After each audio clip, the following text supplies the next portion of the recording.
In the beginning God created the heavens and the earth. The earth was without form and void, and darkness was over the face of the deep.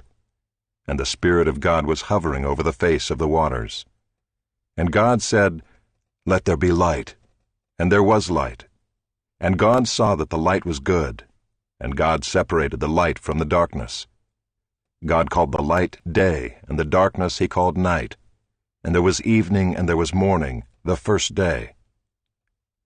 And God said, "Let there be an expanse in the midst of the waters, and let it separate the waters from the waters." And God made the expanse, and separated the waters that were under the expanse from the waters that were above the expanse.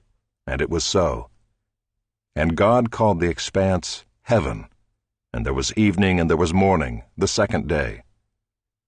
And God said, "Let the waters under the heavens be gathered together into one place, and let the dry land appear." And it was so. God called the dry land earth, and the waters that were gathered together he called seas. And God saw that it was good. And God said, "Let the earth sprout vegetation, plants yielding seed, and fruit trees bearing fruit in which is their seed, each according to its kind on the earth." And it was so. The earth brought forth vegetation, plants yielding seed according to their own kinds, and trees bearing fruit in which is their seed, each according to its kind.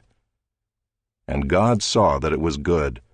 And there was evening and there was morning, the third day. And God said, "Let there be lights in the expanse of the heavens to separate the day from the night, and let them be for signs and for seasons and for days and years, and let them be lights in the expanse of the heavens to give light upon the earth."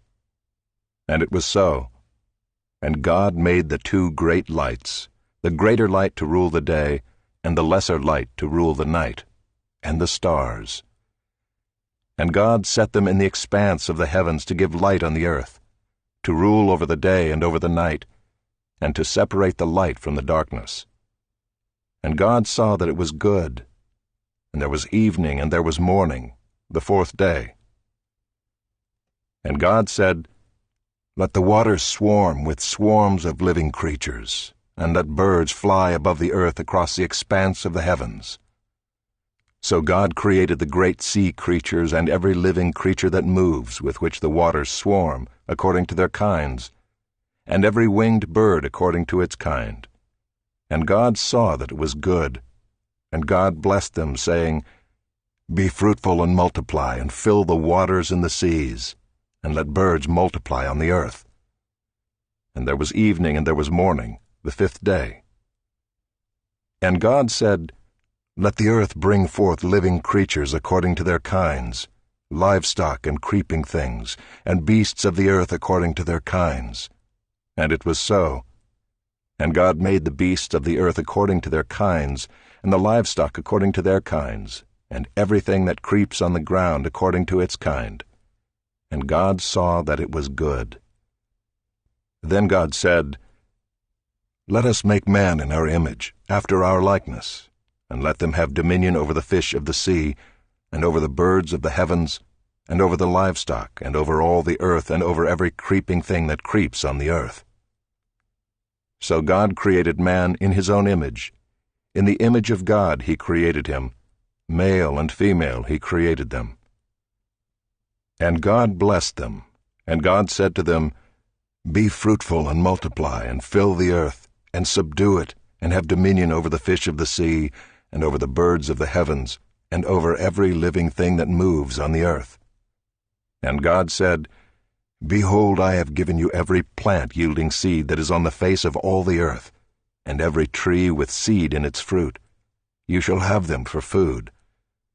And to every beast of the earth, and to every bird of the heavens, and to everything that creeps on the earth, everything that has the breath of life, I have given every green plant for food." And it was so. And God saw everything that he had made, and behold, it was very good. And there was evening and there was morning, the sixth day.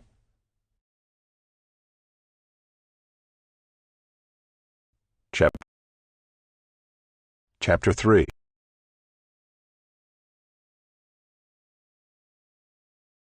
Chapter 2. Thus the heavens and the earth were finished, and all the host of them. And on the seventh day God finished his work that he had done, and he rested on the seventh day from all his work that he had done. So God blessed the seventh day, and made it holy, because on it God rested from all his work that he had done in creation.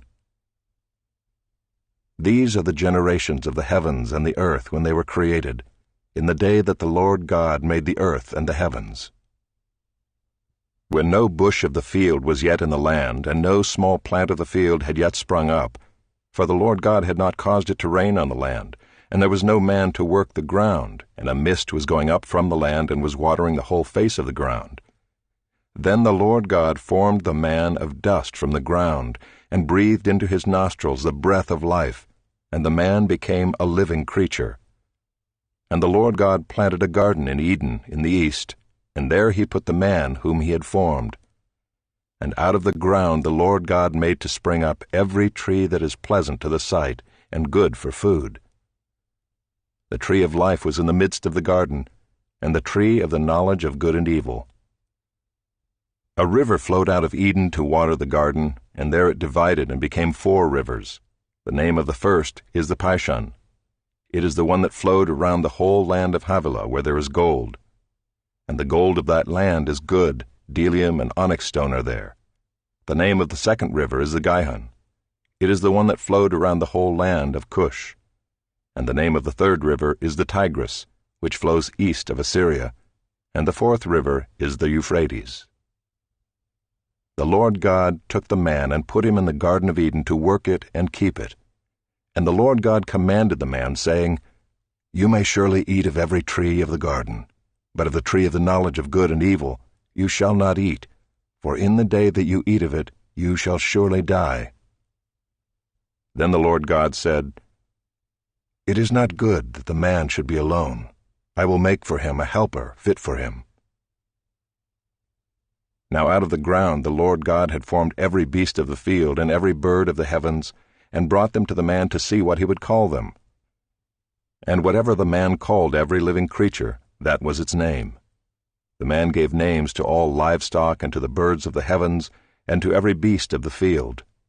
But for Adam there was not found a helper fit for him. So the Lord God caused a deep sleep to fall upon the man, and while he slept, took one of his ribs, and closed up its place with flesh. And the rib that the Lord God had taken from the man he made into a woman, and brought her to the man. Then the man said, This at last is bone of my bones, and flesh of my flesh. She shall be called woman, because she was taken out of man. Therefore a man shall leave his father and his mother, and hold fast to his wife, and they shall become one flesh. And the man and his wife were both naked, and were not ashamed.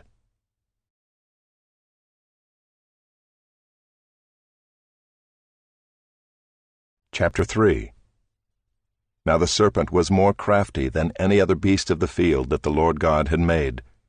He said to the woman, Did God actually say, You shall not eat of any tree in the garden? And the woman said to the serpent, We may eat of the fruit of the trees in the garden, but God said, You shall not eat of the fruit of the tree that is in the midst of the garden, neither shall you touch it, lest you die. But the serpent said to the woman, You will not surely die, for God knows that when you eat of it your eyes will be opened, and you will be like God, knowing good and evil. So when the woman saw that the tree was good for food, and that it was a delight to the eyes, and that the tree was to be desired to make one wise, she took of its fruit and ate, and she also gave some to her husband who was with her, and he ate. Then the eyes of both were opened, and they knew that they were naked. And they sewed fig leaves together and made themselves loincloths. And they heard the sound of the Lord God walking in the garden in the cool of the day. And the man and his wife hid themselves from the presence of the Lord God among the trees of the garden. But the Lord God called to the man and said to him, Where are you? And he said, I heard the sound of you in the garden, and I was afraid because I was naked, and I hid myself. He said, Who told you that you were naked? Have you eaten of the tree of which I commanded you not to eat? The man said, "Well, the woman whom you gave to be with me, she gave me fruit of the tree, and I ate." Then the Lord God said to the woman, "What is this that you have done?" The woman said, "Well, the serpent deceived me, and I ate." The Lord God said to the serpent, "Because you have done this, cursed are you above all livestock, and above all beasts of the field. On your belly you shall go, and dust you shall eat all the days of your life.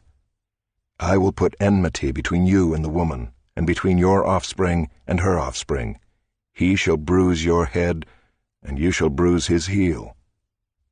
To the woman he said, "I will surely multiply your pain in childbearing. In pain you shall bring forth children. Your desire shall be contrary to your husband, but he shall rule over you." And to Adam he said, "Because you have listened to the voice of your wife, and have eaten of the tree of which I commanded you, you shall not eat of it. Cursed is the ground because of you. In pain you shall eat of it all the days of your life.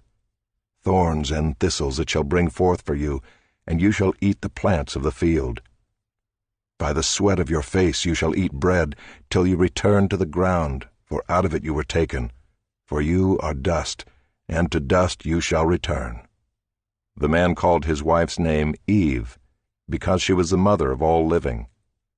And the Lord God made for Adam and for his wife garments of skins, and clothed them. Then the Lord God said, "Behold, the man has become like one of us in knowing good and evil. Now lest he reach out his hand and take also of the tree of life, and eat, and live forever." Therefore the Lord God sent him out from the Garden of Eden to work the ground from which he was taken. He drove out the man, and at the east of the Garden of Eden he placed the cherubim and a flaming sword that turned every way to guard the way to the tree of life.